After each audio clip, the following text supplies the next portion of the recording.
Antes de comenzar, quiero agradecerles su presencia y el interés en esta jornada de arte textil. Gracias por estar acá. Muchísimas gracias a Verónica Rossi por invitarme a formar parte de esta mesa. Para mí es un honor compartirla junto a Gracia Cutuli y a Claudia Mazzola. También mi agradecimiento a Guadalupe Requena, a Marita García y a quienes han trabajado para que esta jornada sea posible. A las autoridades del Malva por brindarnos esta oportunidad y el espacio para hablar sobre arte textil argentino. En el año 2003 tuve la oportunidad de conocer a la artista Nora Correas, mendocina, nacida en Buenos Aires, nacida en Mendoza, radicada en Buenos Aires desde 1967. Y puedo decir que fue a través de esa relación que entré en contacto con el arte textil. Cuando comencé a trabajar como su asistente, tarea que desempeñé durante unos 14 años, en ese entonces Nora ya estaba volcada hacia una obra escultórica en donde primaba el uso de materiales como la resina. Pero mi primer trabajo en su taller fue colocar infinidad de alfileres sobre una de sus corazas cuya estructura ella había tejido con hilo de cáñamo. Nora realizó sus primeros tapices a fines de los años 60 y es en 1969 cuando los presenta en una exposición junto a sus dibujos y objetos en la Galería Spilimbergo de Mendoza.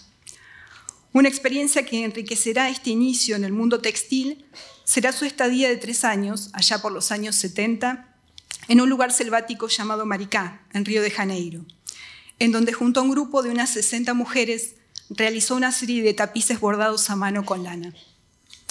A su regreso comenzará a trabajar en piezas con volumen que poco a poco dejarán de depender del muro para empezar a ocupar el espacio. Nora es de esas personas que tienen un encanto especial para contar historias y escucharla relatar esos recuerdos de su vida en Brasil, de su viaje a la Trienal de Tapices en Polonia, o su participación en los salones y en las muestras de aquella época, sin duda me marcó significativamente y alentó mi interés por el arte textil. Si bien, como dije, cuando nos conocimos, en su obra prevalecía el uso de otro tipo de materiales, a lo largo de los años su vínculo con la fibra siguió latente en gran parte de su trabajo. Fue a través de ella que conocí a Berta Teglio, quien fue alumna de Nora, es artista textil y desde hace muchos años desarrolla una importante labor en el CAT, el Centro Argentino de Arte Textil, creado en 1977 y del que Gracia Cutuli es una de las socias fundadoras. El centro está integrado por artistas que trabajan de manera voluntaria y ad honorem y su misión y principal objetivo es la difusión del arte textil. Berta tuvo la iniciativa de organizar los archivos de la institución y fue ahí que decidí sumarme para colaborar. A través de un ciclo de entrevistas que realizamos, tuve la oportunidad de estar en contacto con muchos de los artistas que han transitado y transitan el camino del textil argentino. Cada uno de ellos, con su mirada, su historia y su obra, nos aporta una pieza fundamental para poder conformar este archivo, que no solo es importante para una institución como el CAT, sino que también constituye una parte relevante del patrimonio cultural de nuestro país. Y es a través de estos relatos que también tenemos la posibilidad de conocer algunos detalles de la vida y de la obra de aquellos artistas que ya no están con nosotros, pero que contribuyeron al desarrollo de esta disciplina. Es un objetivo difícil pero importante el trabajar en la recuperación del material de estos artistas. El centro tiene uno de los archivos más importantes vinculados al textil. Conserva el registro fotográfico de todos los salones nacionales desde 1978 y de los salones municipales desde el año 1979. Esta institución también edita Trameos, un boletín cuyo primer número fue publicado en el mes de julio de 1978. Y hace ya unos años se transformó en una revista color que reúne actividades, muestras, entrevistas y diversas notas sobre textil no solo de nuestro país, sino también de diversos puntos del mundo. Allí también tengo la posibilidad de trabajar junto a un equipo encabezado por Berta y Gracia, quien ha colaborado desde los inicios de esta publicación, y en los que Claudia Mazzola también ha realizado su aporte con interesantes textos en varias ediciones. Fue a través de Berta Teglio que en el año 2016 tuve la oportunidad de conocer a Gracia Cutuli. Nos reunió la tarea de digitalizar una cantidad de imágenes de su extraordinario archivo textil. Y a partir de ese momento comenzamos una relación que para mí ha sido sumamente enriquecedora y de un gran aprendizaje. Porque Gracia es una apasionada del textil, lo cual no solo se puede apreciar en su obra, sino también en sus trabajos de investigación, escritos y en su incansable tarea de difusión. Para mí es un honor presentarla. En esta primera parte de la mesa, ella nos hablará de las ricas posibilidades expresivas del textil, nombrando algunos artistas destacados, entre ellos aquellos que rindieron homenaje a la herencia textil andina. Finalmente, a continuación de las palabras de Gracia, Claudia Mazzola nos recordará a la maravillosa Ruth Corcuera, investigadora, historiadora, una gran maestra dedicada al estudio, revalorización y difusión de los textiles, especialmente del tejido popular andino. Una entusiasta de esta materia que reflejaba en sus relatos la pasión de quien ama lo que hace. En una entrevista que Gracia Cutuli le realizara para la revista Tramemos en el año 2007, Ruth Corcuera nos decía: mi pequeño discurso es subrayar que en este arte se encuentra parte de la calidez de lo humano.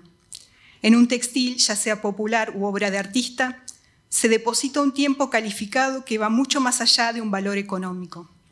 Es el valor del tiempo, del traspaso de la riqueza humana. Bueno.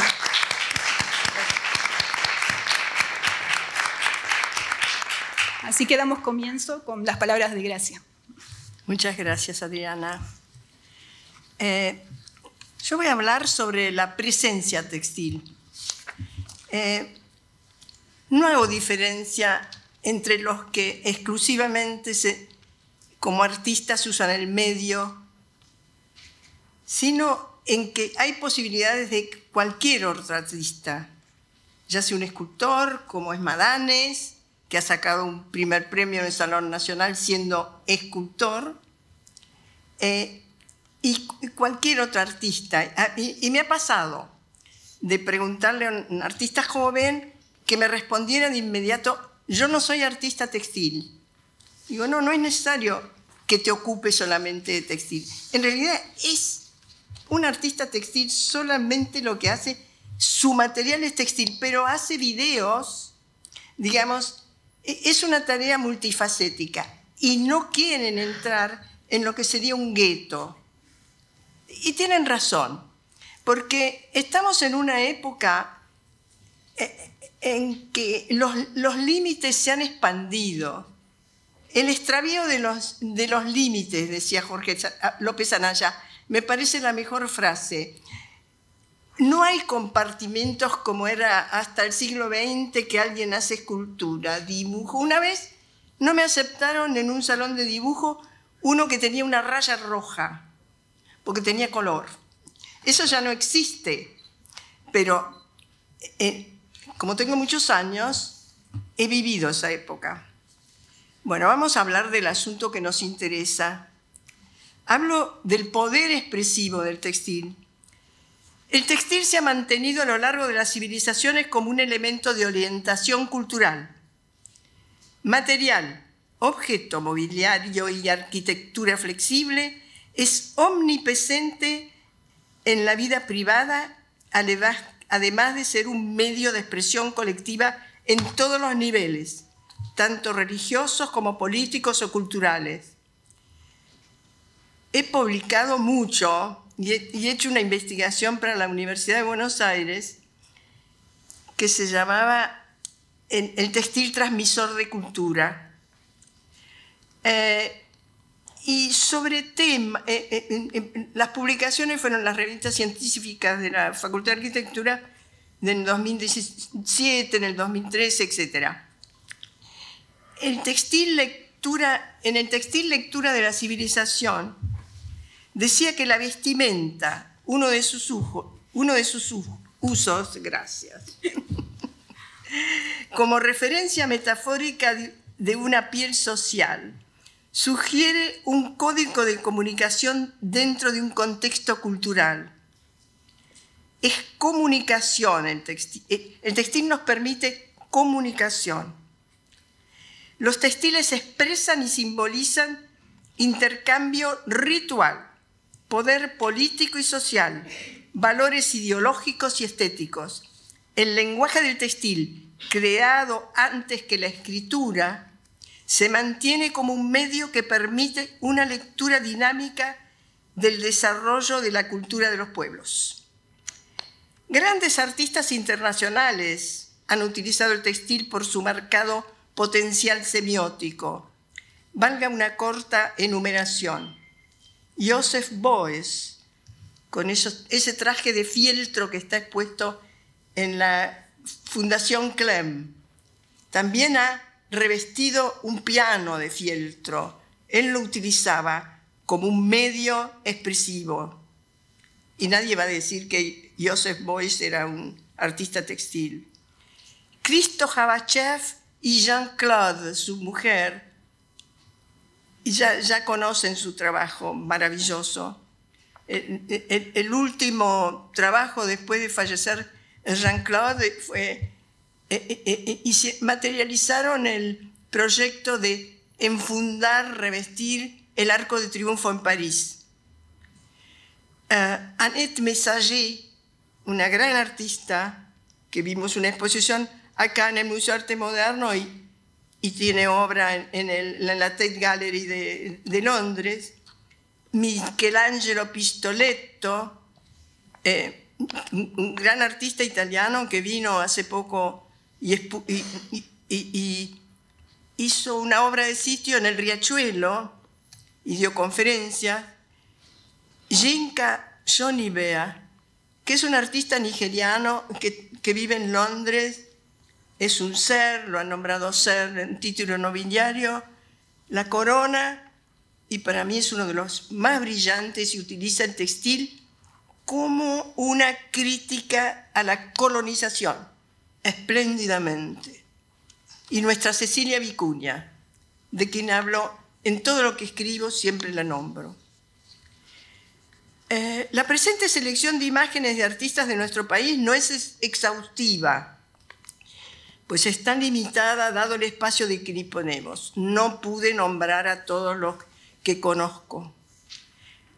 Y además mi PC es muy personal y me juega en contra. Y me ha borrado en esta preparación desde obra mía hasta obra de gente que siempre publico. Sabrán disculpar. Lo que sí hago es nombrar artistas de diferentes expresiones. Los artistas que recurren al textil como medio apelan a su capacidad mnemónica, a esos signos que traducen significados e ideología. El hilo es visualizado como elemento de conexión. Y vemos esta primera obra de Liliana Araña porque es una denuncia y utilizó el textil, la cadena que tejió a mano, como denuncia social y política cuando en un incendio murieron niñitos en un, digamos, escondido taller de textiles donde eso no hubiera debido suceder, pero ella lo habla como, ella lo llama industria textil siglo XXI y es una denuncia a la esclavitud en el siglo XXI. Es una denuncia muy seria. Es vehículo para denuncias o como referencia de género. El otro. Ahí. No, te pasaste uno. Me pasé. Y no vuelve. Tendría que volver, sí. No vuelve. A ver, Teresa, toca acá. No. No, primero tenés que sacar ese cartelito. Adri. Esto lo tengo que hacer y no volvió. Esperá, gracias, esperá. El mouse no se mueve, ¿no? Y este no toca. No funciona. Primero elimina el cartelito ese que tenemos. No tiene nada de pues. Esa. ¿Qué cosa? Ahí está. Ahí. Bueno, Cuidado del mouse que te lo corro para que no... el mouse no funciona. No, Más fácil. Sí. Más fácil de Bueno, disculpen. Acá decía que se utiliza como referencia de género. Comienzo con una obra de Ariela Nastal, que en realidad es una artista muy interesante. La primera obra que vi de ella era en Osde, una gran mesa donde se servía una comida y todo estaba envuelto, cada plato, cada jarra, cada vaso, envuelto en textil. Esto que vemos es un delantal de una performance y es un delantal que está lleno de platos. Lo que está hablando es de la invisibilidad de la tarea femenina, del trabajo femenino en el hogar. Por lo general, en mi época recuerdo que había gente que decía, yo no trabajo. Digo, ¿cómo que no trabajas? El trabajo de la casa, hasta la misma ama de casa decía, yo no trabajo. Mi mamá en eso era una feminista vanguard y decía, porque una vez dije, ya cociné, ahora me voy a dibujar, y me decía, porque cocinar no es trabajo, ¿no? Uno mismo eso lo toma como que no es trabajo. También muestro la obra de Yacho y Giannone. ¿Se puede? Sí, Flechita. ahí va. Ahí está. Que en 2017 obtuvo el segundo premio en un concurso internacional en la ciudad de Aubusson. Es muy importante como trabajo, además de la capacidad creativa de Yacho y Giannone, que antes que nada lo que están haciendo es poniendo el enfoque en la selva amazónica, están defendiendo la naturaleza, ¿no? La idea central es defender la naturaleza. Y además ellos trabajan en defensa de la comunidad LGBTQ+. No me olvidé de una sola letra. Es de remarcar que la Ciudad Internacional del Tapiz, así fue nombrado Aubusson, y el arte del tejido, ha sido nombrado Patrimonio Cultural Inmanente por la UNESCO en 2009. No es un hecho aislado para todos aquellos que amamos el textil, porque se ha convertido en un centro de creación textil, han ampliado enormemente la capacidad de difusión de exposiciones, de muestras a 20.000 metros cuadrados, digamos. Ha sido uno de los hechos que ayudaron a que el arte textil recupere la fuerza que había tenido hasta los años 80. Ya voy a hablar acerca de las discriminaciones que hemos tenido, porque partimos como en muchas épocas fue arte principal, como fue en la Edad Media, o en los Andes fue el arte mayor. Entonces ha sido arte, ha tenido épocas de arte mayor. Hay amplios reflejos de conceptos culturales se inscriben en los signos textiles. Lo vemos en los homenajes a la memoria familiar o social, y aquí traigo como cita a las artistas Tana Sachs y Berta Tello. Acá tenemos una obra bellísima de Tana Sachs, que también tiene otra que refleja, que se llama Epopeya, que alude a cómo su familia tuvo que salir de Alemania. Ella llegó acá cuando tenía 1 año, digamos, y lo transmitió toda esta serie con sus personajes, que es verdaderamente muy rica. Acá muestro un tejido de Berta Tello lleno de poesía.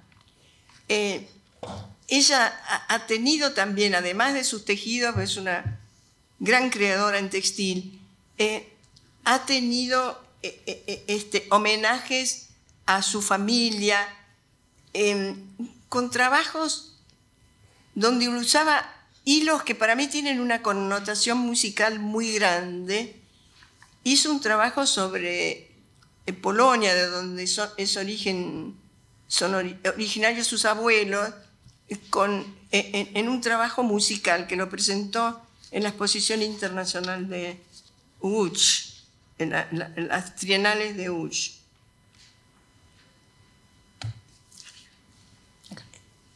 Bueno. Arriba. Y acá muestro un tapiz digital.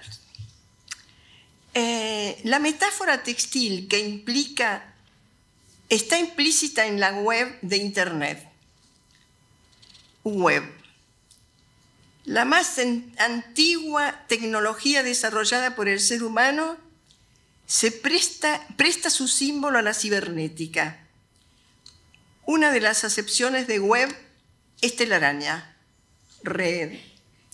Según el mito, la telaraña ha sido inspiración para las tempranas técnicas textiles. Inscribí en una obra el texto de la Metamorfosis de Ovidio, que es la imagen que mi computadora me borró, que se refiere a la tejedora griega Aracnea. Pero tenemos al artista Diego Alberti, un joven que está trabajando con el textil desde la cibernética. Esta obra que vemos, que se mostró en Art House el año pasado, de más de 10 metros de ancho, y que titilaba todo el tiempo, titilaba y mostraba imágenes, según él, inspiradas en el arte textil precolombino, y que se llama la obra La respuesta de los dioses, hace énfasis en demostrar al textil como primer lenguaje performático, partiendo de su carácter binario. El textil está ligado a la cibernética. Patrice Hugues, un gran teórico que admiro muchísimo y a quien conocí en Francia, tengo todos sus libros, decía que el textil es el primer lenguaje informático, preinformático lo llamaba él. Durante largo tiempo, las y los artistas textil fuimos apartados a un segundo plano en la historia del arte.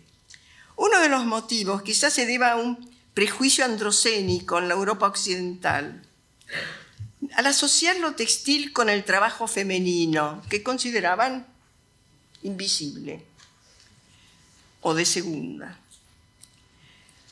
Pero desde la segunda mitad del siglo XX, las revisiones de la historia del arte, desde la filosofía, la antropología, los soportes de la crítica feminista, generaron otra evaluación. Es más, hubo el grupo de Guerrilla Girls que utilizó al textil como forma de lucha para mostrar el trabajo femenino desde otro valor. Acá lo hizo Marina de Caro.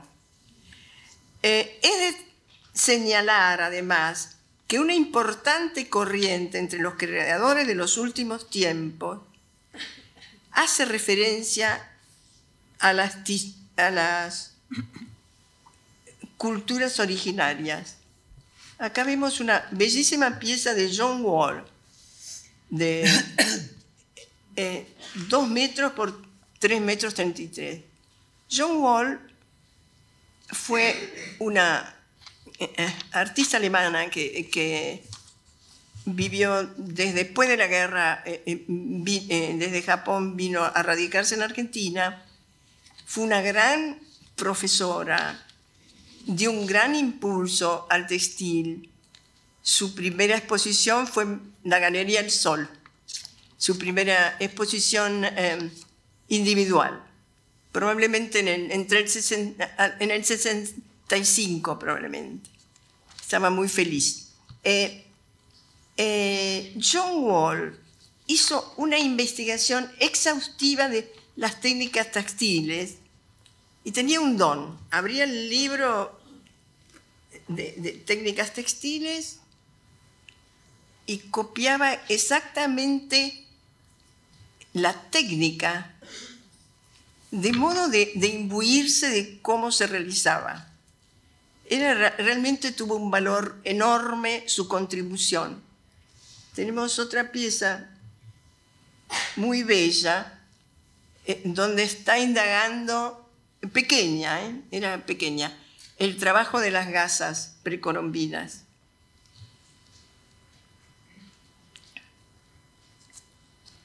En las culturas andinas, el textil, considerado arte mayor de los Andes, ejerció una marcada influencia en las otras artes.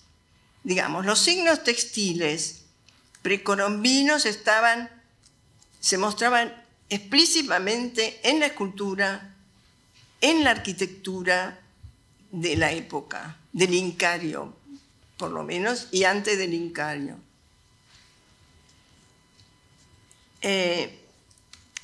Ruth Corcuera, destacada investigadora, nos ofreció un valioso testimonio de la riqueza textil en América en su libro Herencia textil andina. Tiene una gran cantidad de publicaciones, así tengo, si lo pongo sobre mi mesa.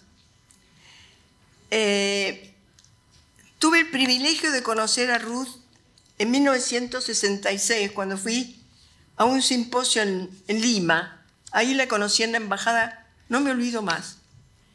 Y desde ese entonces fuimos amigas, muy amigas, hermanas del alma, me llamaba Ruth. Maravillosa persona. La conocí cuando completaba su doctorado en Historia en la Pontificia Universidad Católica de Lima, porque ella ya había estudiado Historia del Arte, era licenciada por la Universidad de Buenos Aires. Me hizo conocer las colecciones más destacadas. Me llevó a colecciones privadas, como las de su amiga Elvira Luza, de pinturas Chancay, una de las más bellas obras precolombinas. Esa colección de Elvira Luza se encuentra ahora en el Museo a Mano, que para mí es uno de los más bellos de Lima. He mantenido el privilegio de su generosa amistad hasta que nos dejó el año pasado. Se fue en septiembre, pero su presencia sigue viva en sus publicaciones y en mi recuerdo. Su riqueza como investigadora académica se ampliaba a las dimensiones estéticas y la mantenía cercana a los artistas visuales. Por eso ella es tan importante para nosotros. Copio la dedicatoria de su libro Gasas Precolombinas, que publicó en colaboración con Isabel Iriarte en 1988. A mi querida amiga Gracia, con quien venimos soñando desde hace años hacer amar América desde sus tejidos. Ahora estoy citando artistas que mantienen una reivindicación del arte mayor de los Andes. En este caso, Parjita Carlos Luis García Bes.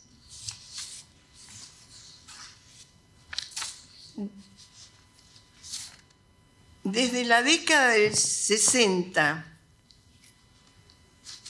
hasta nuestros días, ellos intentan así revisar y reescribir otra visión de la historia.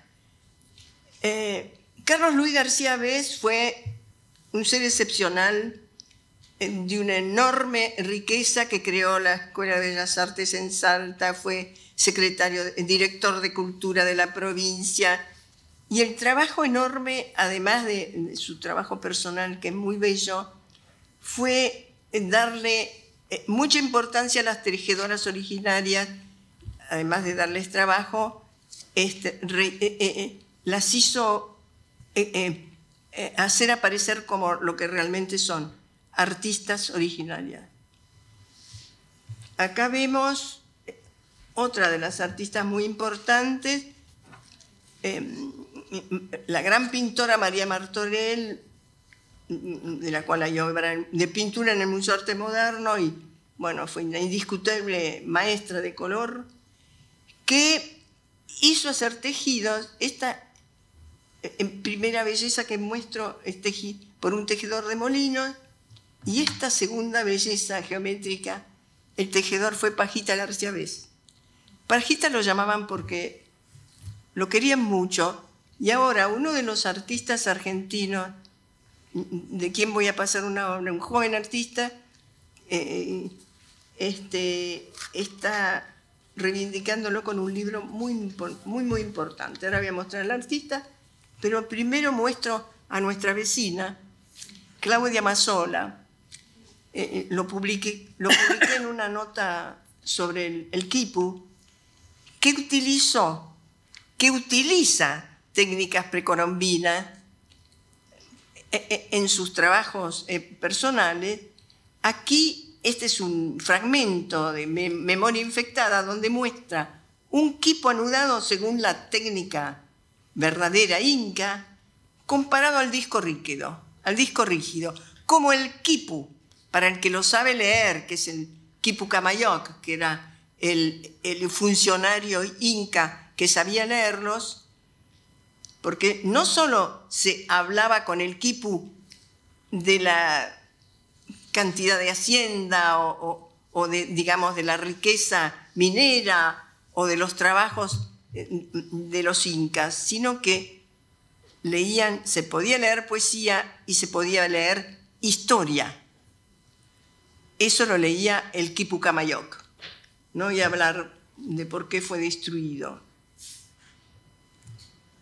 Aquí vemos una obra de una de las mayores artistas argentinas, Carola Segura, que falleció el año pasado. Es una instalación.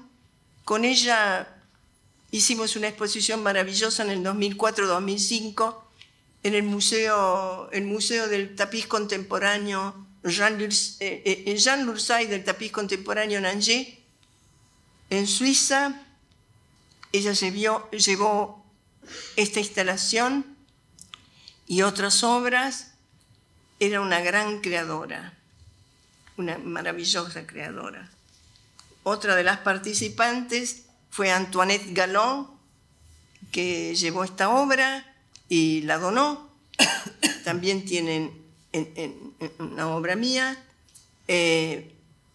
Otra artista fue Azucena Miralles, de quien voy a mostrar obra, María Sara Piñeiro, y yo creo que no me olvido más de nadie, no me olvido de nadie.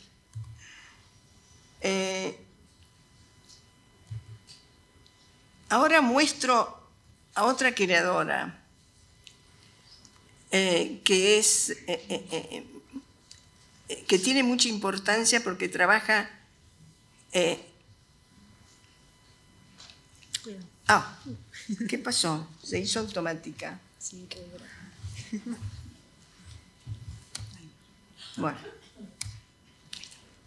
En nuestros días la pregnancia comunicación del textil se acrecienta por la importancia que se da a la imagen, donde despliega su más inmediata capacidad de comunicación por vías de la vestimenta y por su aporte a la transformación. La indumentaria es un campo donde el registro de identidad se hace más visible, como el caso de Manuela Rasguido y sus referencias precolombinas y las de la cultura de su sitio en Santa María del Valle de Catamarca, o como lo expresa María del Carmen Toribio desde su comunidad Huichí en Formosa. Manuela, según la muestra, cuando hizo la muestra en el Museo Sívori, Isabel Iriarte hizo una crítica muy bella porque decía que ella lo estaba demostrando igual que las capas incas. Y justamente ella decía, la mayoría de los textiles incas que se conservan en sus museos son en realidad vestimenta. Y una de las más repetidas, sobre todo lo tienen en el Museo del Quai d'Orsay en París, es es una pieza de un capitán o algo así del ejército que tiene una fuerza visual enorme como diseño. Es un damero blanco y negro sobre rojo. Bueno, ella la comparaba al arte del Incario. Lo que vemos acá de Manuela es lo que ella llama capa fucsia, que integró un desfile en el Museo de Arte Moderno que para mí era realmente una performance de arte textil caminando. Maravilloso.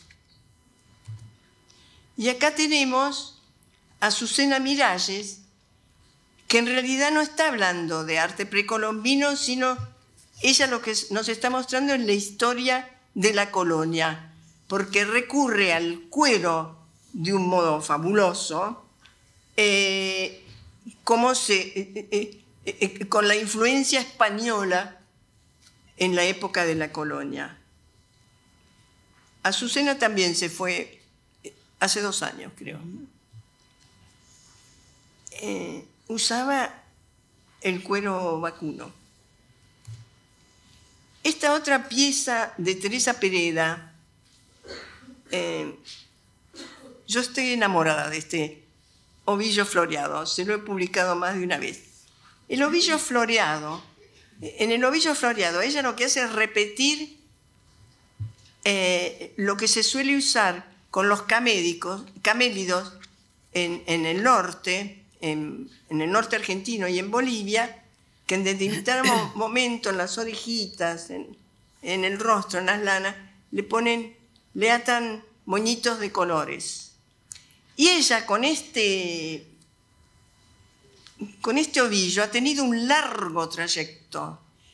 El tobillo partió de los salares de Uyuni y se fue hasta los glaciares de la Patagonia, caminó por las tierras de Ushuaia y recoge hojitas secas, hojitas frescas, tierra. Y nadó en Misiones y nadó en los glaciares. Tiene videos, ahora está mostrando en la Galería Erlitzka, inauguró el martes, una foto del ovillo, no el floreado, sino el ovillo de lana natural. Tiene 2 ovillos, el ovillo flotando en el agua. Cuando fue la terrible experiencia del volcán chileno que llevó la lluvia de arena y cubrió la Patagonia, nosotros teníamos casa en Yao Yao y teníamos unos 25 centímetros de tierra de la lluvia arenosa del volcán. Y bueno, fue fatal para las ovejas, fue terrible. Y ella, ante esa desgracia, lo que hizo fue hacer nadar en un río color arena uno de los ovillos. Es un artista, sabe sacar de la peor desgracia la alegría del arte. Y acá tenemos una obra de una joven muy capaz, Lucía Marchi. Vamos a decir que ella no se entere, es la hija muy talentosa, la hija de Claudia, que le enseñó la técnica del anudado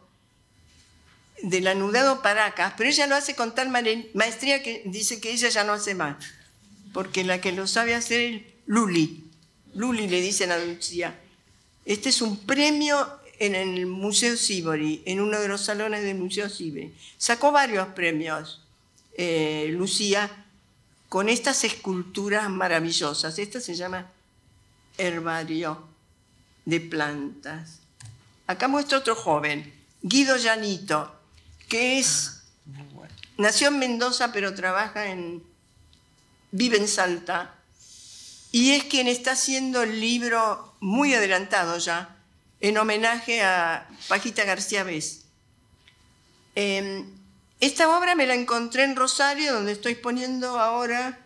Hay una muestra sobre textiles. Es una instalación, él lo llama Reptilinio, la tejedora Esponidio, y es propiedad, es colección del Museo Castagnino Macro.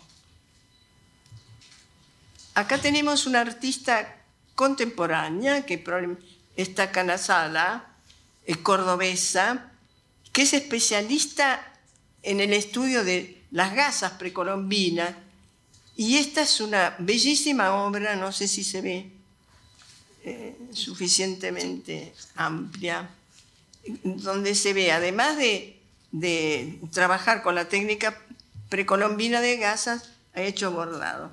Y ahora voy a entrar en lo que yo llamo la época de la prehistoria.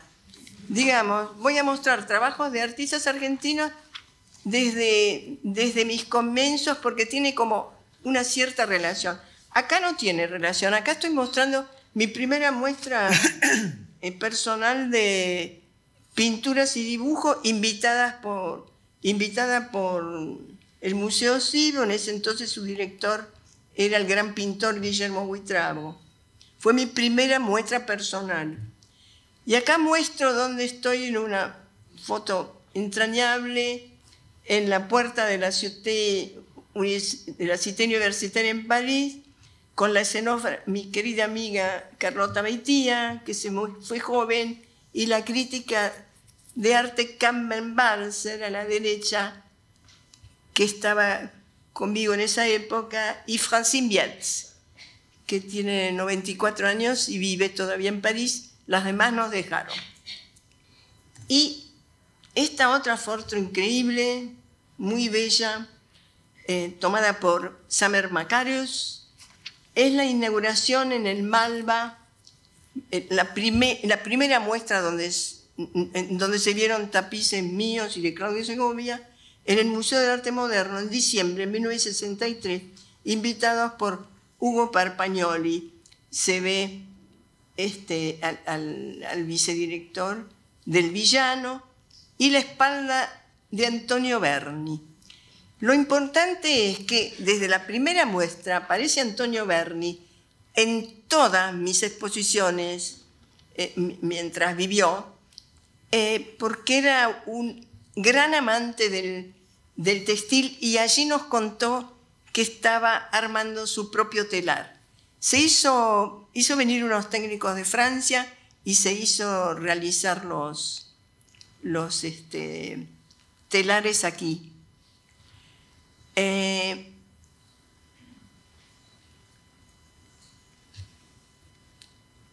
A continuación muestro en la revista Discolaria de 1967, yo digo que es prehistoria, ¿no? Para mí es antes de ayer, donde le hicieron 3 páginas hablando de Berni y su taller. Y acá muestro la foto de la Galería El Sol. Ahora, ¿por qué estoy mostrando la Galería El Sol? Yo les cuento la historia.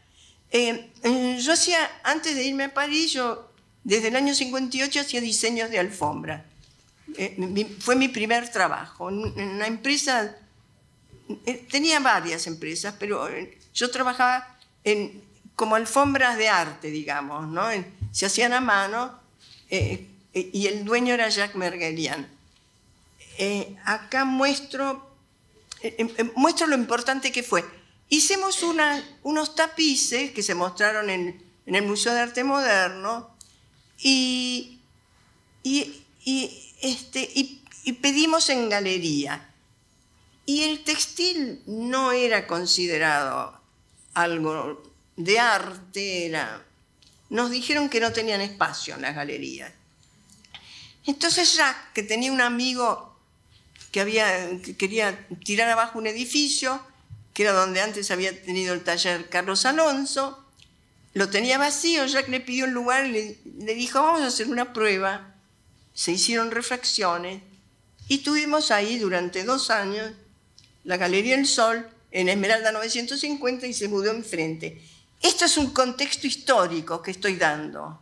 El éxito fue tan grande, tuvo tanta repercusión en la prensa, en el 64, en el 65 y más adelante, que nos empezaron a invitar, desde Rubers a que hiciéramos en su galería, y desde las provincias. Expusimos en Córdoba, expusimos en Santa Fe, expusimos en Punta del Este, digamos, se hizo una bienal internacional en Punta del Este, de la cual fui jurado, donde estaba incluido el arte textil. Digamos, esa fue la difusión. Ahí se dieron cuenta. Y les cuento una anécdota bastante peculiar de una señora que quiso comprar en la primera muestra y el marido le dijo que no, porque era cosa de indio. Como que el arte originario no tenía valor. Eso estoy diciendo en un momento donde el arte originario tiene más valor que el arte de la gente común, digamos, porque mundialmente hay una valorización merecida, ¿no? Eso le costó a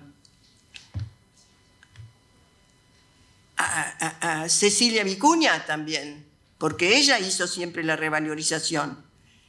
Y le resultó bastante dificultoso.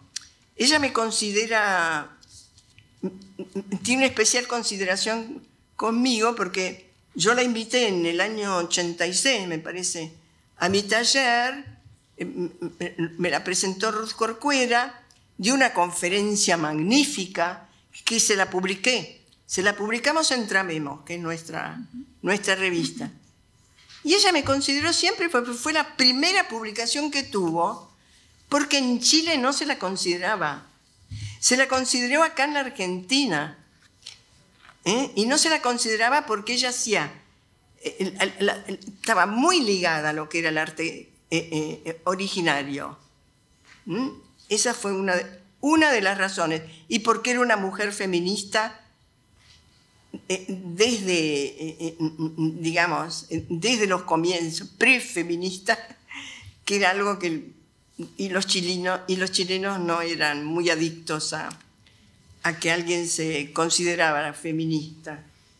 Bueno, acá a la derecha, esta que estoy mostrando, se ven algunos de los artistas invitados. La primera de la izquierda es Tana Sachs, que en realidad Tana comenzó con Batix. Luego Ari Brizzi, que hizo un estudio maravilloso para que sus bellísimas líneas perfectas no dieran saltos. Entonces él la línea la inclinó de acuerdo a la inclinación, a la ruptura que es cada línea de tejido en nuestro taller fuera lo más derecha posible. Y el que le sigue es uno de Poleceno, y en la pared hay uno mío. Y ahora muestro el tapiz de uno de los tapices de la primera muestra, que se llamaba Cataña, que fue uno de los que compró el Fondo Nacional de las Artes. Este lo donó en el año 1966, este lo donó al Museo de Arte Moderno, donó otro al Museo Juan Bautista Castagnino Macro, ahora se llama así, Castagnino Macro, que es el que motivó que se estuviera haciendo esa muestra, que no sé hasta cuándo va a estar abierta, en Rosario. Una muestra muy bella. Y bueno, nombré algunos artistas. El primero que invitamos fue Carlos Alonso. Invitamos desde Clorindo Testa, Emilio Masaldúa, bueno, grandes creadores. Carlos Alonso fue el primero y me preguntó, ¿cómo hace Gracia? En esa época no se tuteaba. ¿Cómo hace Gracia para ser galerista y artista al mismo tiempo? Lo consideraba antagónico. Eran muy bellas las creaciones que hizo. ¿Dónde está mi piano? Acá. Me perdí. No, cuidado cuando tocas ahí, que por eso te corren. Y acá muestro el más divertido. Este seguro fue el más divertido. Las piezas eran buenísimas, bellísimas, y él nunca renegó de haber hecho tapices, porque hay algunos que tenían una cierta, digamos, reticencia. No, la gran mayoría respindió. Clorindo Testa, por ejemplo, que es uno de los artistas contemporáneos más disruptivos, y sin embargo estaba feliz de... lo comentaba en la academia, Gracia me invitó a hacer tapices. Bueno, lo invité a Edgardo Jiménez, que puso tapices y pintura, y el día de la inauguración se trajo la orquesta de rock. Y nosotros teníamos un edificio antiguo, el techo de bovedilla, y el piso estaba distanciado de la tierra, se distanciaba de madera. Y él quería tocar, traer la orquesta de rock y bailar en la galería. Y dije, Edgardo, tengo miedo que se caiga al piso. Entonces bailaron en la calle Esmeralda. Es una de las más divertidas. Y su afiche, una vez me lo encuentro en una... Este afiche de la Galería del Sol me lo encuentro en una exposición sobre arte pop argentino, brasilero, en el Museo de Arte Moderno de Río de Janeiro, y le digo a mi amiga que me acompañaba, mi amiga brasilera, Lea Soiberman, Lea, eso es un afiche de mi galería. Você tem galería. Y es un afiche muy importante y él lo muestra todo el tiempo. Y voy a mostrar otra cosa. Nosotros hicimos el primer salón de tapiz de la Argentina. En 1966, en de la Galería del Sol, con el Museo de Arte Moderno.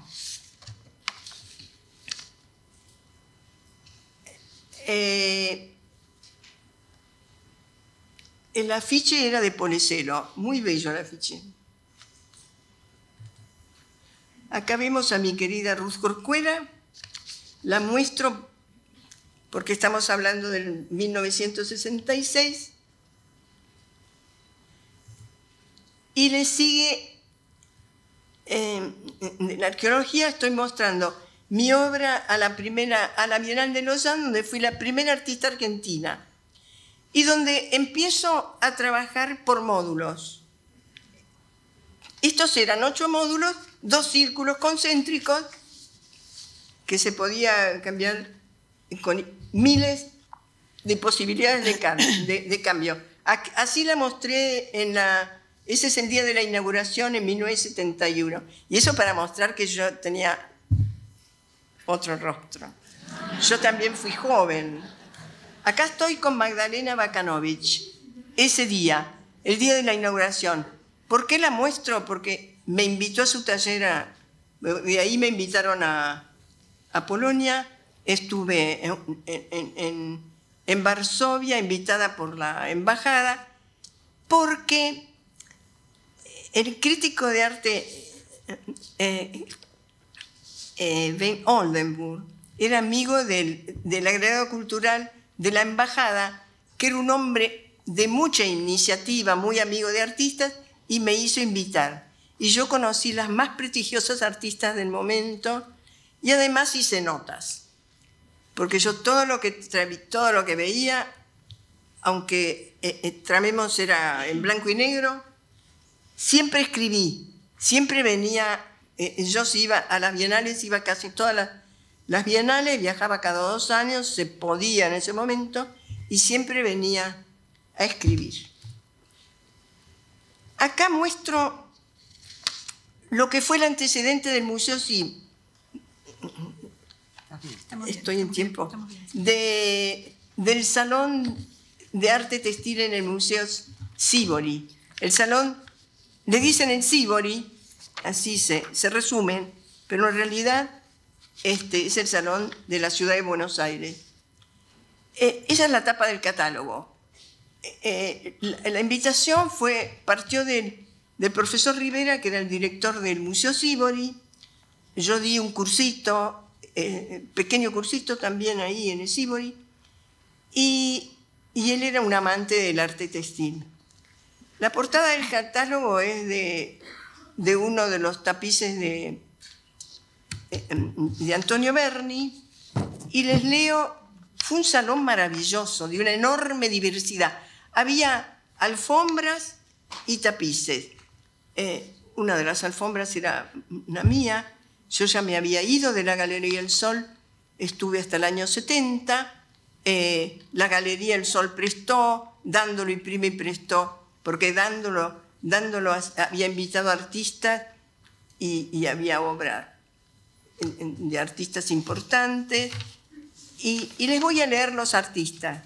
Carlos Alonso, Antonio Berni, Claro Bettinelli, Chichita Blitz, Horacio Butler, Carlos Cañas, Aníbal Carreño, Gracia Cutuli, Jorge de Lepiane, Antoinette Galán, Mayenko Lusek, Hilda Urbitz, Silvia Carpeles, Mary Kerham.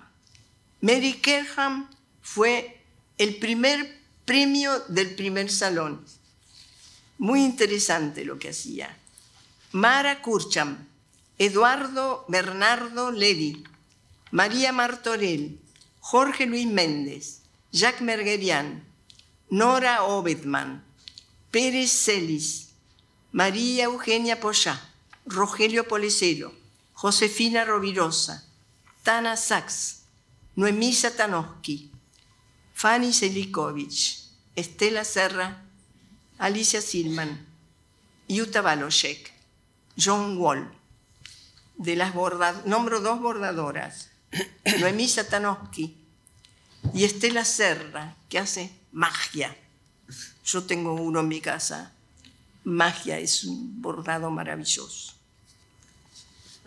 Bueno, la próxima...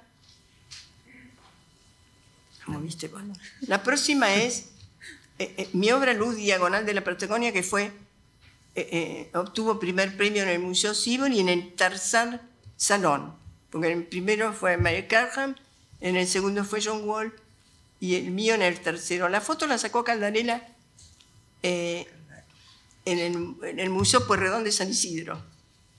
Ahí tenía mejor luz. Esta es una muestra que se hizo, se invitó a diferentes artistas y la muestro porque vemos a la izquierda está uno de María Martorell,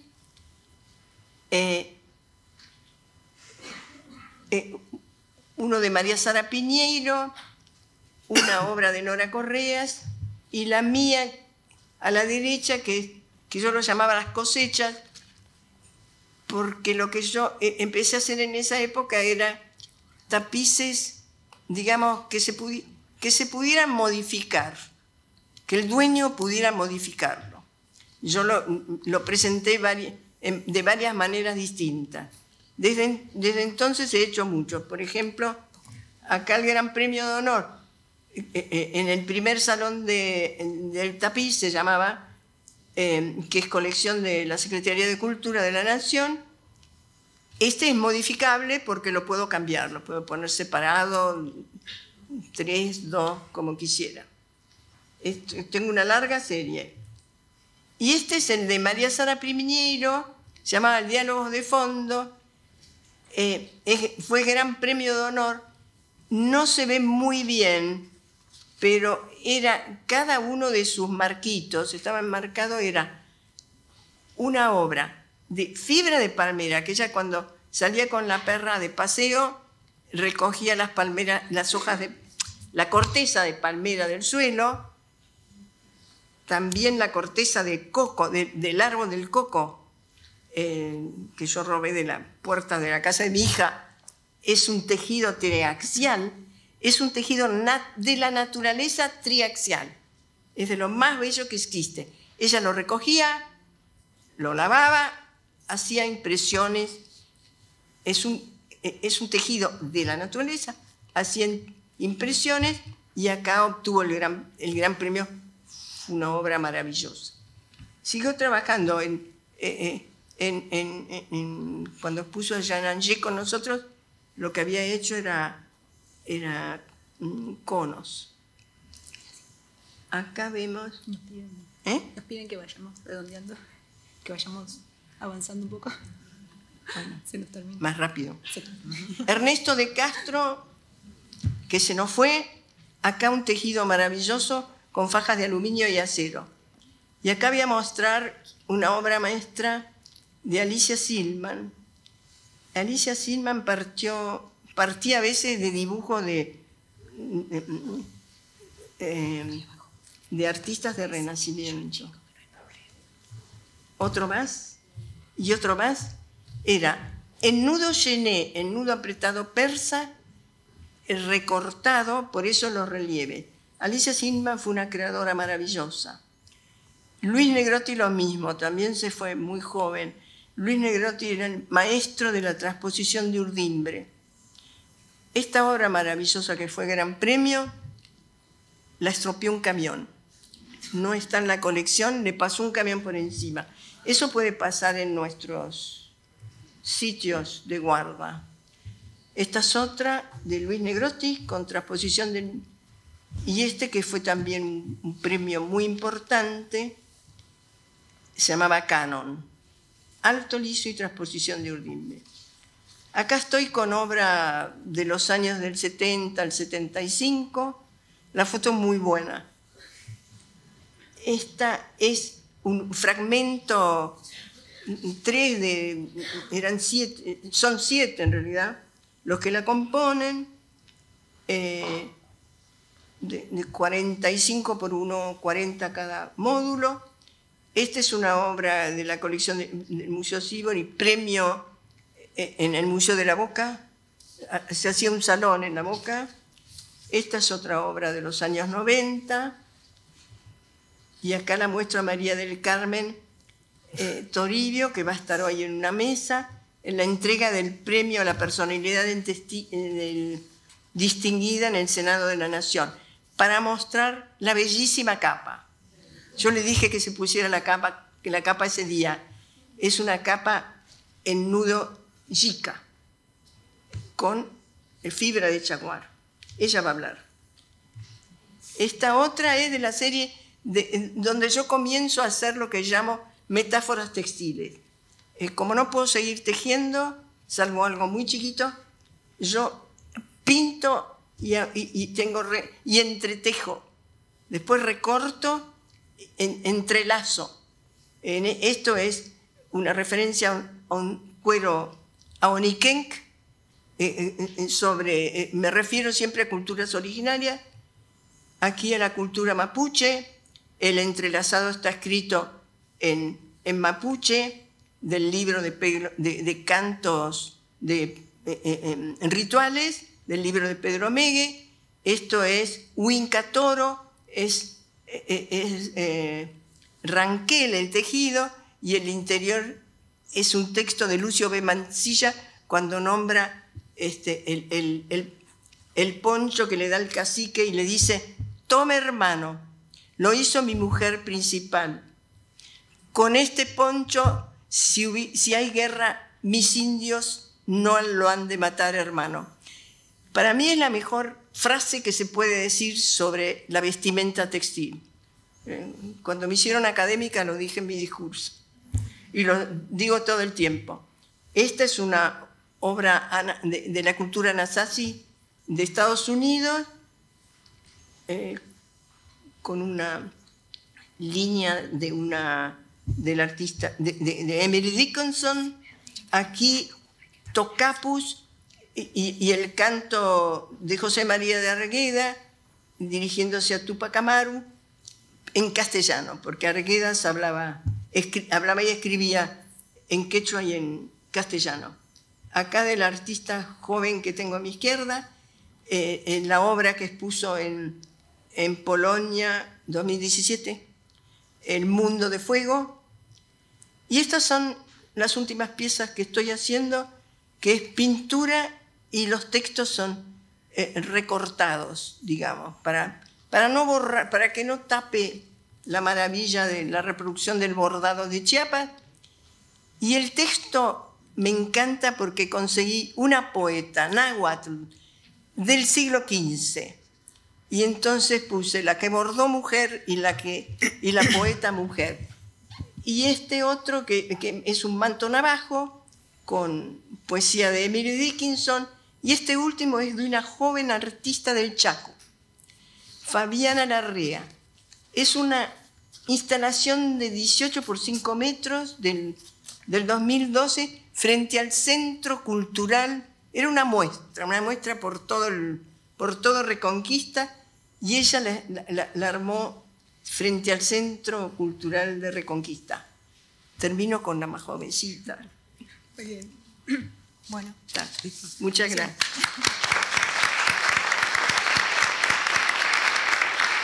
Bueno, abrí vos el archivo.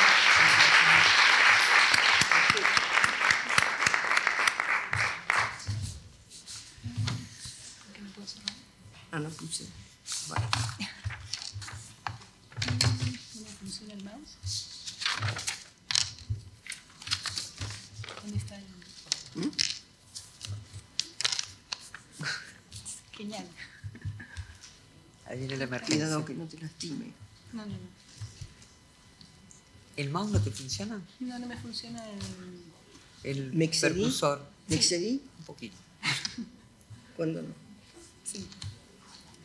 No me aparece... Ahí va. Problemas técnicos. Sí. No me aparece la fecha. No, era lo que habíamos pensado. No hay problema. Hacemos así y ahora vamos con la de ¿Se Claudia. oyó bien? Claro, no lo abras. No lo abras hasta que lo abre Adriana cuando llegue. Le dan acá, mirá, le das ahí y ahí automáticamente. Bueno, muy ¿no vas a venir buen acá? mediodía, Vas a estar. dada la hora.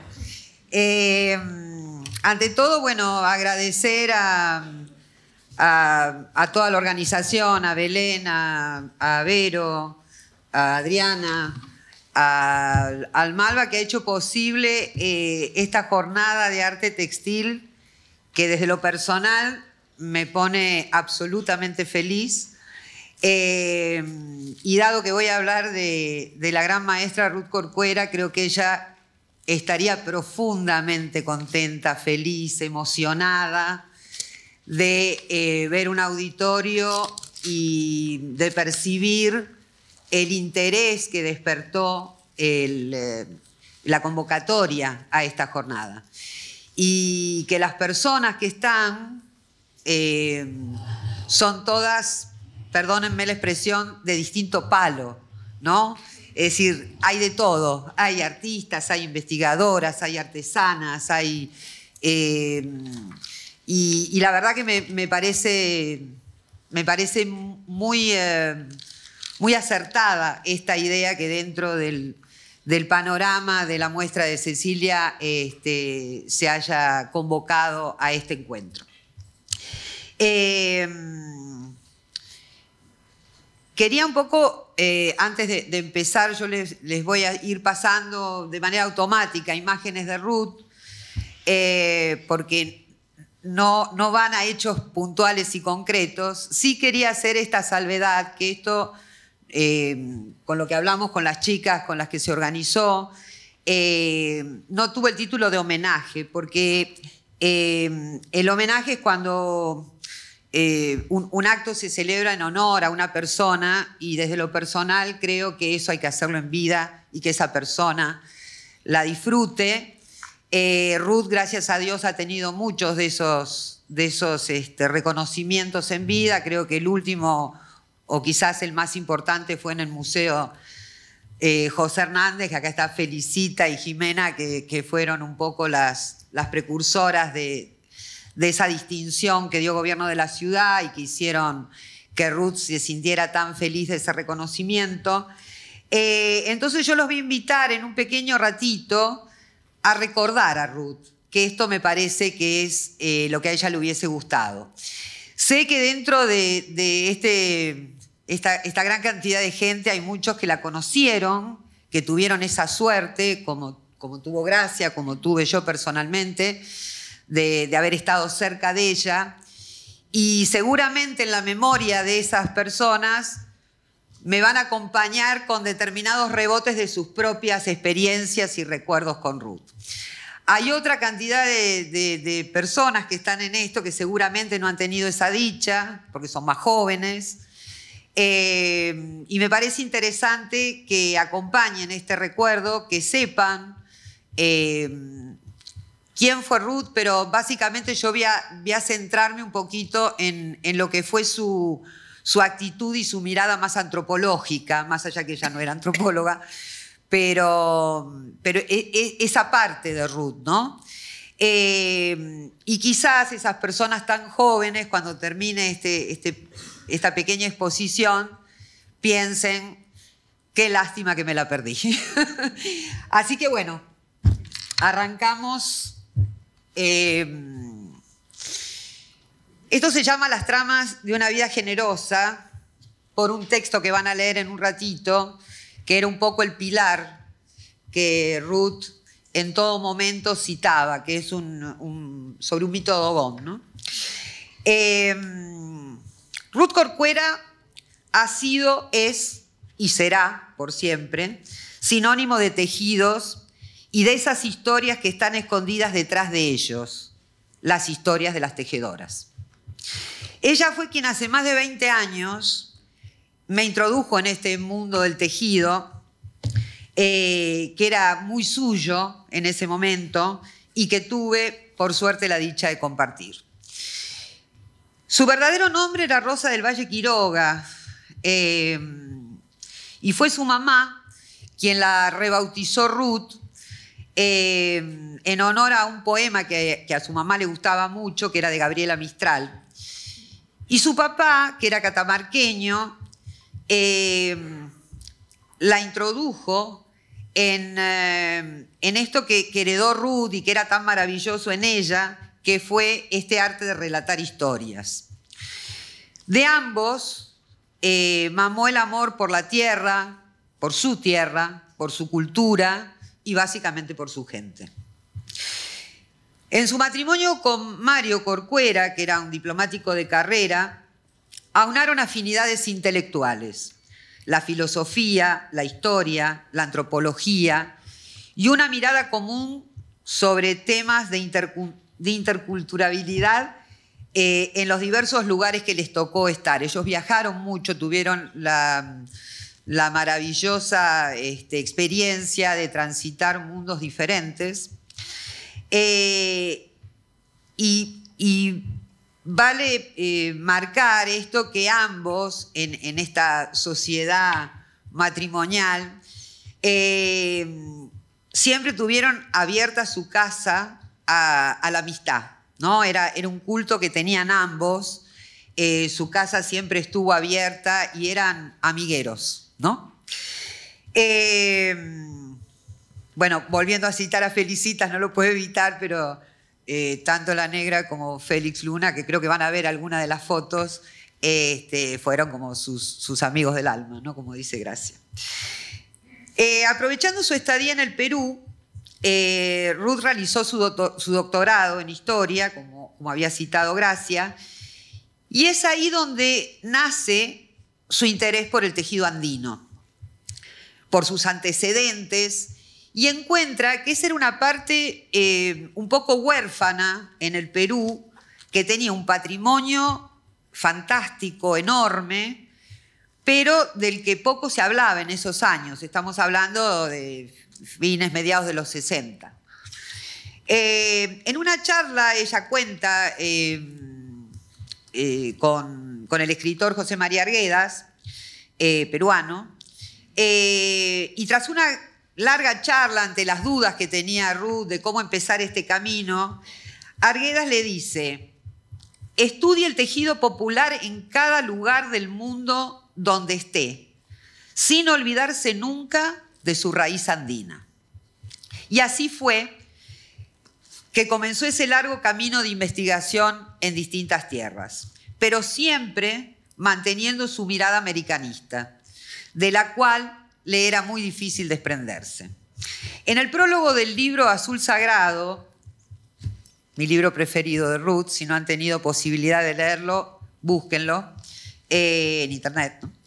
En ese prólogo, que se llama así, Azul Sagrado, Cuadernos del Sahara, ella lo expresa claramente.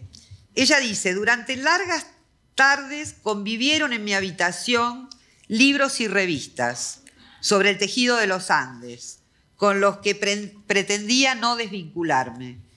Libros que iba adquiriendo sobre el África, cuadernos de notas y perlas de antiguos collares aéreanos que reunía como parte de una historia de la que quería aprender.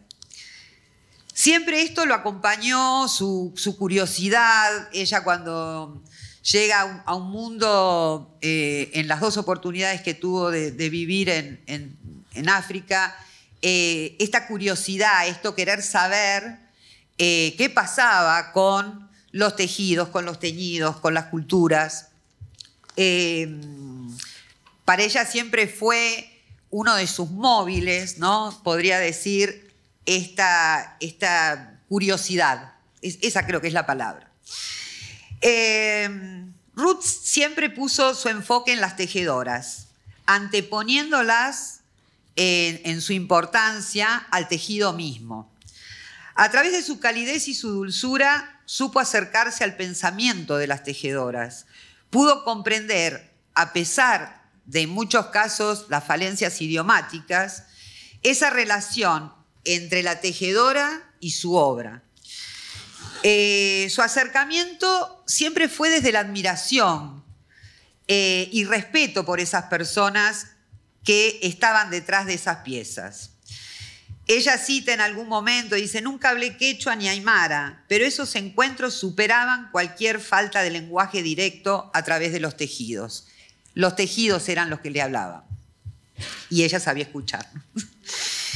En reiteradas ocasiones, Ruth contaba las dificultades que debió enfrentar cuando ella hacía inclusiones en trabajos de campo.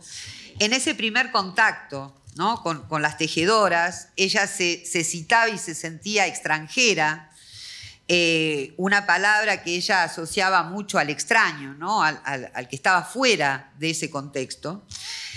Y sostenía que las mujeres que habitaban montes espinosos, que vivían en soledad y aislamiento, necesitaban tiempo. Tiempo para abrirse a ese otro que desconocían. Y eso es lo que brindaba Ruth en sus viajes, ¿no?, dentro de Argentina y en cualquiera de los lugares donde ella se introdujo en el mundo textil de cada una de esas culturas. Sabía escuchar. Siempre estaba dispuesta y atenta a aprender. Ella decía que esos encuentros le brindaban mucho más a ella en ese aprendizaje, en esa escucha, que lo que que ella le podía aportar a ese grupo de tejedores o a esas tejedoras. En esos encuentros ella jamás usó máquinas fotográficas, grabadoras, cualquier cosa de las que hoy muchas de las personas que intervienen en esas comunidades o hacen campo, este maldito celular hace que todo quiera captarse. Y ella decía que eran como los interrogatorios, como ese tipo de mecanismos, era transformar en situaciones muy frías y que había que aprovechar el momento íntimo, escuchar. Ella era la palabra que más utilizaba, ¿no?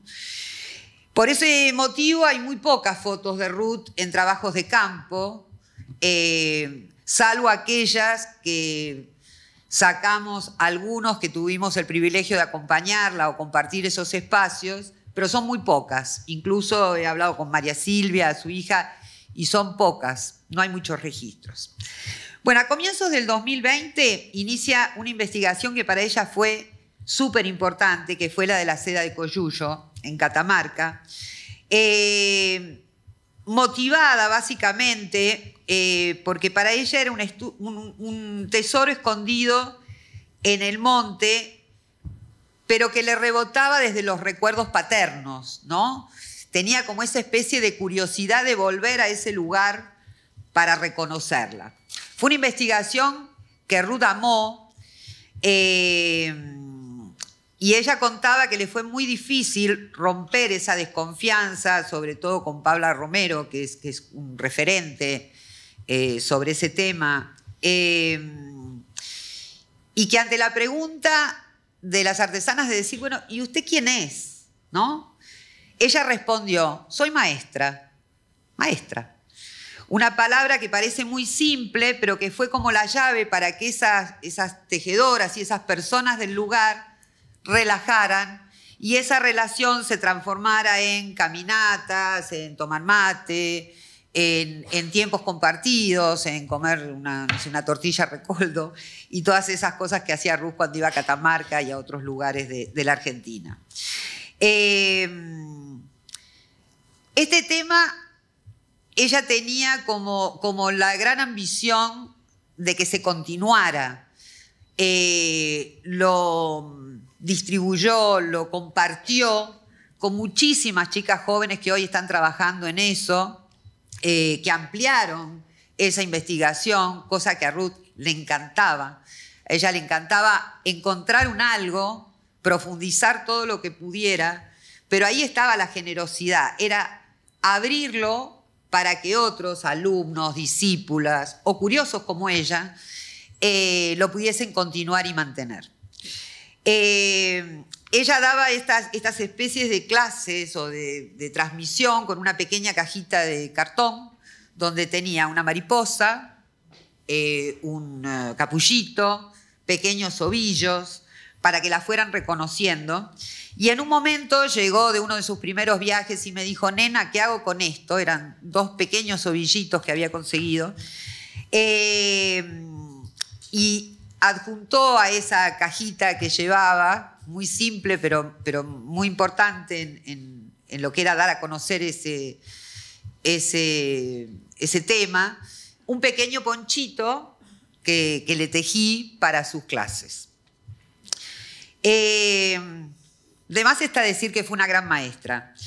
De ella aprendí esto, aprendí a observar, a escuchar, aprendí que todas las anotaciones y lo que uno va registrando de esas hermosas charlas y encuentros que se tienen con la gente de zonas rurales, hay que registrarlos en soledad a la noche, en una propia libreta, y es lo que nos quedó, ¿no?, de esa charla.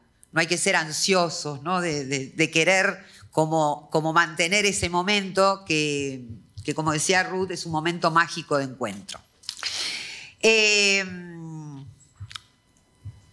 Azul Sagrado da inicio con un tema que tiene conexión con esto, que eran sus cuadernos. Ella iba escribiendo todo lo que en el África le iba pasando día a día, lo que iba descubriendo, las charlas con sus tejedores, los dibujos.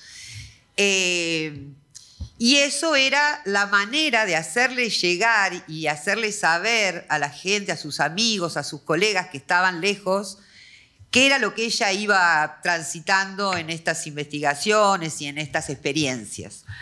Eso dio pie, como les decía, a uno de los más hermosos libros que ha publicado Ruth y que fue el primero que llegó a mis manos.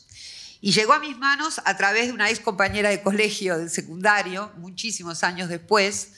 Yo recién iniciaba mi admiración por los tejidos andinos y en una reunión de egresadas, ella me contó que formaba parte de un grupo que son profesionales consagradas, el grupo de las servidoras, que ha estado tan cerca de Ruth. Me regaló el libro Azul Sagrado con en la primera página el número de teléfono de Ruth y me dijo, llámala, es una gran mujer. Dudé muchísimo y esto lo cuento porque, sobre todo para la gente joven que a veces dice, y no, ¿cómo voy a llamar a tal o cual? ¿No? Y dudé muchísimo porque para mí personalmente Ruth era como, wow, lo más. Y me animé, la llamé y con una generosidad y una paciencia y un amor recibió esta especie de problema que tenía yo con ese incipiente conocimiento del arte textil andino y no saber para dónde ir. Y con una humildad que tienen solo los grandes maestros, me dijo, sí, nena, metete de pata, ¿no? Pero yo sé que en ese momento sentí como que la relación era como que nos conocíamos, no sé, de otra vida, ¿no? Pero eso tuvo que ver mucho con esa actitud de ella, que siempre fue tan generosa, tan abierta, tan amplia, ¿no? A través del tiempo, Ruth me llevó a conocer lugares y culturas del mundo a las que nunca llegué por avión. Pero a los que Ruth me transportó a través de apasionados relatos de sus experiencias vividas en cada uno de esos sitios que eran inalcanzables para mí. Cualquiera que haya tenido la dicha de escucharla sabe que sus relatos orales superaban ampliamente sus escritos. Como lo decía al inicio, fue una cualidad que heredó de su papá. Historias que ella llenaba de pasión, con una memoria y una memoria privilegiada. Y yo siempre citaba esto, ¿no? Ruth estaba hablando de un tema, pero abría ventanitas, como uno hace en la compu, ¿sí? Cuando va escribiendo un artículo o buscando algo. Y a uno, al finalizar eso, le quedaban un montón de temas para investigar, para cuestionarse. Nunca perdí el hilo, ¿no? Ella volvía al tema troncal y central, pero sí abría un panorama que a todos nos servían para poder avanzar y poder conocer mucho más. Siempre sus charlas estaban llenas de leyendas, mitos, realidades. Tenía como un poder hipnótico, ¿no? Para los que la escuchaban. Y puedo asegurarlo por mi experiencia y quizás por la de muchos que están acá, que uno perdía la noción de tiempo y espacio, ¿no? Cuando la escuchaba. Era como subirse a una especie de alfombra mágica y ver el mundo de los tejidos a través de sus relatos con una dimensión tan amplia, ¿no? Ruth se definía como una historiadora, con una especialidad difícil de encuadrar. Nunca fue así como muy acotada a la historia. Ella siempre decía, yo sigo mirando el cielo, yo sigo mi camino. No le importaba mucho determinados cuestionamientos, como citaba Gracia, que hubo en algunos momentos con respecto a abordar los temas textiles, básicamente, ¿no? Bueno, en la extensa bibliografía que un poco mostramos al final, Ponchos de la Tierra del Plata y su ampliación, que fue Ponchos de América de los Andes, la transformaron en un referente absoluto de lo que fue esa prenda icónica, ¿no? de nuestras tierras. Quiero hacer referencia, y quizás, si lo puedes abrir adelante, hacer referencia a algo que a mí fue una de las cosas que más me marcaron de Ruth. Yo personalmente tuve la posibilidad de ser convocada para un proyecto en Santiago del Estero para trabajar nuevamente con las tejedoras de la zona. Y cuando a mí me convocaron en el año 2002, yo tenía muy poca experiencia, más allá de mi formación como psicóloga social en el manejo de grupos y mis conocimientos técnicos que tenía del telar. Otra cosa era la relación, ¿no? Esa relación cuerpo a cuerpo con unas tejedoras que, tomando lo que decía Ruth, sabían más que yo. Ruth fue un gran pilar, una gran guía en ese proyecto, y debo decir que de todas las personas de mi entorno fue la única que se animó a ir 3 veces a esta zona donde yo trabajaba, por la ruta 34, a la que ella le tenía pavura y la llamaba la ruta de la muerte, que los que la conocen saben que es un poco así, por lo angosta y por el tránsito que tiene. Y el tejido que le pedí a Adriana que mostrara, seguramente lo han visto en reiteradas de las fotos, fue uno de los tejidos que ella, en su segunda visita, la primera fue mágica, fue al inicio de las visitas a la zona y ella viajó con un proyector de diapo, para las jóvenes es como una especie de antiqué. Pusimos una sábana sobre una de las paredes de la escuelita celeste para proyectar y ella les mostró a todas las que quisieron ir a verla fotos de tejedores de muchas partes del mundo. Y empezó a hablar de estas similitudes y estas diferencias que había entre estas especies de diferencias geográficas en algún punto, pero haciendo punto de referencia en ese denominador común que tenían todas las tejedoras, fuesen de donde fuera. En la segunda instancia fue para ser jurado de uno de los concursos. Esa fue la obra que Ruth, con los otros dos jurados, que fueron Claudia Goldín y Susana Renard, eligieron. Y ahí comenzó una gran amistad con Berna Paz, que es una de las autoras de esa pieza, que era una gran artista santiagueña, que falleció hace 2 o 3 años, y con la que estoy segura que Ruth debe estar pasando la bomba en algún lugar, porque se querían mucho, porque se respetaban mucho y porque tenían muchas cosas para hablar en común.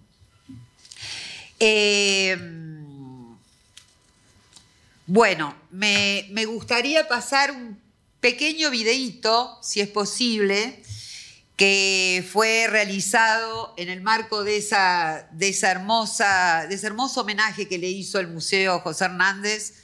Hicieron varios videos, ese equipo trabajó súper bien. Hay uno muy largo en el que todos los que la conocimos hablamos, pero me pareció que era interesante mostrárselos porque es Ruth hablando en primera persona. Ruth en 2 momentos de su vida. Uno es en este encuentro ya en el 2017, pero hay una partecita que es una entrevista que está en 3 capítulos en YouTube con un periodista que se llama Salas. Búsquenla, no tiene desperdicio, son 3 capítulos. Pero me pareció interesante cerrar con la voz de Ruth, con algunas cosas que nos dejó y que me parece que está bueno que se lleve. Si vamos a ver si funciona.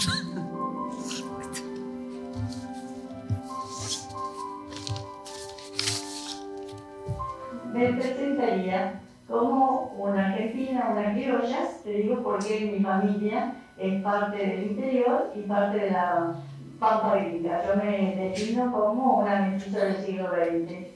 Y por azares de la vida, acompañé en funciones a mi marido durante 48 años.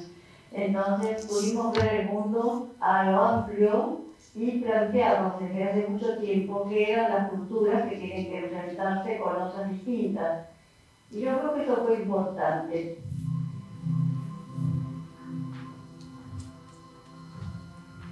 Recuerdo una amiga, que no es antropóloga, que me invitó a formar parte de un equipo de arqueología y antropología que en ese momento dirigía, con la cual hice una gran amistad y compromiso, porque nos dimos cuenta que había una parte huérfana de la cultura, el riquísimo patrimonio cultural peruano, que era tomar el tejido popular y sus antecedentes.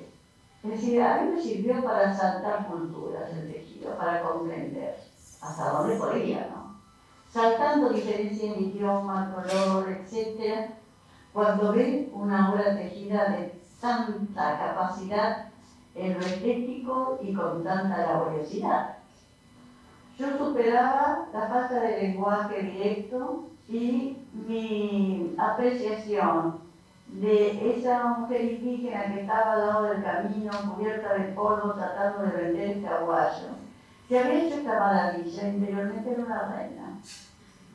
En el caso del tejido antiguo de pueblos ágrafos, ha sido un medio de comunicación importantísimo. Hoy estamos reviendo eso, que es la visualización de la verbalización. ¿Qué quiere decir? Que las sociedades que no tienen escritura, la tradición oral, que es lo que da identidad al grupo, Y ellos son medios para fijar aquello que es su tradición y que los hace permanecer en conexión. Y estos medios son los elementos de la vida que pueden ser la música que tocan, las historias que relatan, y el tejido pasa a ser una forma de visualización de esa tradición oral. O sea, para los pueblos ágrafos, como fue la América precolombina, la forma de comunicación es la imagen, por eso es modernísima.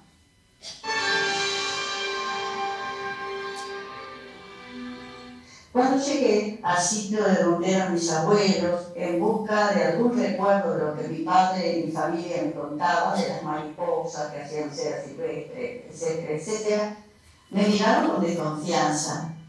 Y dije la palabra que me hace a mí, que es mágico para esas mujeres, que cuando me dijeron de quién es, dije, soy una maestra. Y ahí empezaba justamente el tomar mate con ellos, a comer las tortillas del pueblo y escucharlas, porque uno no va a enseñar nada, uno va a aprender, comenzando, va a aprender, tampoco pues con máquina, ni grabador, ni nada, porque por lo general lo que llevo son unos cuadernos y a la noche trato de reproducir mis conversaciones y mi pago de listo.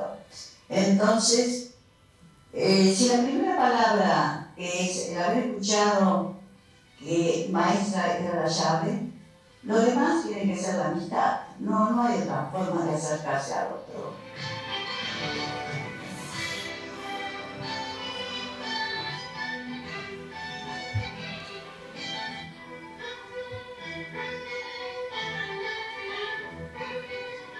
Mi madre me decía siempre, tus libros van a ser tu gran compañía. Y es verdad que el libro para mí fue muy importante, pero considero que es una forma de apoyo porque acá, con todos los amigos que están, que trabajan con el TENAS y con todos los que amamos a este arte, este oficio maravilloso de tejer, formamos una gran familia espiritual que mantenemos la antorcha para que esto no se extinga.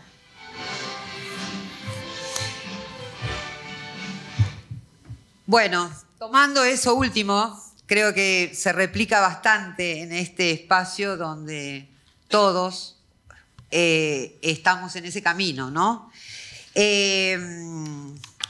Solo el cierre, querría decir que, bueno, Ruth ha sido una maestra generosa que compartió su particular y profunda mirada sobre los tejidos y sobre el mundo. Una mirada mezcla de perplejidad, curiosidad, admiración y respeto, y por sobre todas las cosas de gran cariño por las personas que están detrás de ellos. Una mirada que es y será, creo que para siempre, una marca registrada.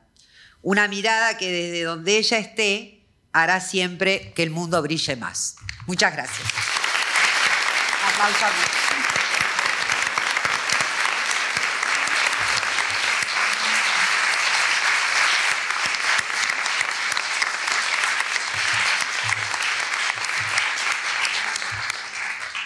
Bueno, damos por finalizado un descanso y volvemos. ¿O quieren hacer alguna pregunta? ¿Sí? Ah, ok. Yo para no excederme. Tenemos el tiempo para una pregunta. Si alguien quiere hacer una consulta a las participantes. O comentario también. Comentario también, observación. Vos la debés conocer, la historia de la Purucha. Hola, buenos días.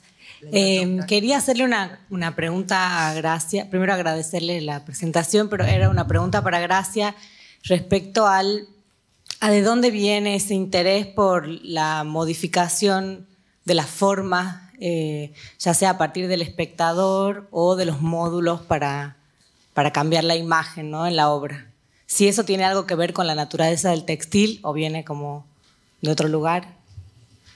Imagino que se entiende. ¿Estás hablando de los modificables? Sí, de esos y también de las... Ese es un juego de artista. Es un juego. Es un juego. Y en las digamos, es como una invitación a no tenerle miedo. Te digo, yo tuve muchísimos alumnos y muchas veces eran alumnos que nunca habían dibujado algo. que decían no sé. Y lo maravilloso del textil, con eso de que lo tenemos puesto, siempre tenemos un textil cerca, se le tiene menos miedo. En esa época estoy hablando hace 40 años. Gente que recién empezaba y entonces se daba cuenta que podía dibujar un triángulo, por ejemplo. Tenía un triángulo solamente cambiando el hilo corriendo en la trama de urdimbre. Entonces empezaban a dibujar, hacían una línea perfecta, esa era la primera, y se animaban. Y yo tenía una gran querida amiga que de ahí fue una gran escultora, tiene hasta su libro, se fue hace poquito, pero era su primer acercamiento al arte fue eso. Y entonces esa es una forma de acercar al otro a tocar y que no tenga. Por supuesto que en las exposiciones colgadas no dejaba tocar a nadie. Mirá. Porque muchas gracias. Se podía caer, digamos. Perfecto. Bueno, muchas gracias nuevamente por habernos acompañado en esta mesa. Nos encontramos para la siguiente mesa que comienza.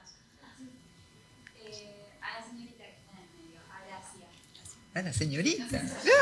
Te conté la señorita que está en el medio. A la señorita que está en el medio. Me interesaría saber qué mensaje le puede dejar para aquellos artistas emergentes que puede llegar a inspirar desde la voz de la experiencia. ¿Qué nos puede llegar a decir? No entendí. Un mensaje para los artistas emergentes. Que están iniciando, digamos. Bueno, lo que acabo de decir, que no hay que tenerle miedo. Lo que hay que tenerle, como todo el que está acá, es amor. Digamos, cuando uno empieza a trabajar, después es, en general, de los que yo conozco, lo que siente es una gran pasión. Y sí, nada más. No, el emergente. Muchas veces son ejemplo para la gente que hace mucho está trabajando. El que recién comienza es una maravilla, poder recién comenzar algo. Yo este año se cumplen 60 años de mi primera exposición, de la inauguración de la Galería El Sol, porque en 1963 expusimos en el Museo de Arte Moderno, pero la Galería El Sol se inauguró en el 64. Son nada más que 60 años.